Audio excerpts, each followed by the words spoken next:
بسم الله الرحمن الرحیم. د الله نه امید لرم څومره کتونکي دي تاسو به د ایمان او صحت بهترین حالت کې یې.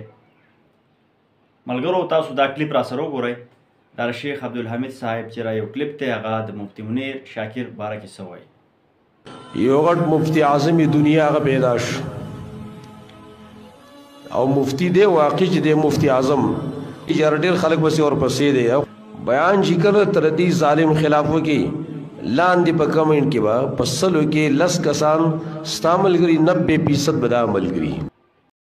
ها ملګرو تاسو د شیخ عبدالحمید صاحب کلیپ اورېدلو. هغوی وایي چې پاکستان کې یو مفتی اعظم پیدا شوی دی او هغه بیانونه جاري کوي او عوام چې دی وایي هغه څه کوي.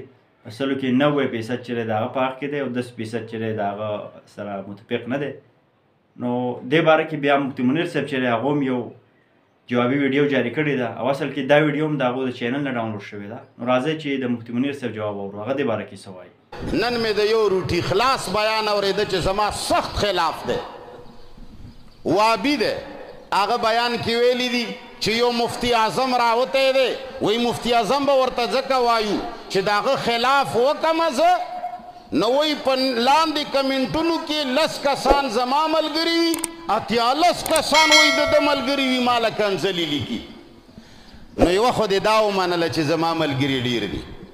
دویمه خبره ما ته دا پته ولګېده چې ته تش ته فیسبوک مولا یې چې ته کمنټونه هم ګورې دومره خو ته وزګارې نو ته به کتاب څه وګورې کمنټونه. والله که ما اوسه پورې خپل پیج لیدلی که ما ته د خپل پیج پته وي مسلمان بنوم که ما ته په خپل پیج کې د الفاظو پته وي چې کمې سپیلنګ سره زما نوم لیکلی شوی دی او که زما پیج باندې زما د تصویر ما ته پته وي چې کم تصویر لګېدلی دی نو زه به مسلمان نه وم. کمنټونه خو نه خو خود نه یم خبر. ته چې ټوله ورځ فیسبوک ته ناست یې غلخوره ته به د قرآن او سنت خدمت وکړي ته به دقسې دروغ وایې ټول عمر لکه چې دا مولیان عوامو ته دې ویلي دي. ها ملګرو تاسو د مفتی منیر صاحب دغه جواب هم واورېدو چې هغه چې دا دغه شیخ عبدالحمید صاحب ته جواب ورکړو چې زه خو نه د فیسبوک نه خبر یم او ته فیسبوکي مولا یې هغه ته وایي چې ته دغه فیسبوک کې یې او دا کمنټ یې دا ګوره وایي. نو دې باره کې زه خپل ځان څه نشم ویلی بلکې دا خبره زه به تاسو پرېږدم چې تاسو دې باره کې څه رایې لرئ. نن سبا په سوشل میډیا باندې دا قسمه چې د ویډیوز ډېر زیاتې مشهورې دي. نو ستاسو دې باره کې څه رایې ده؟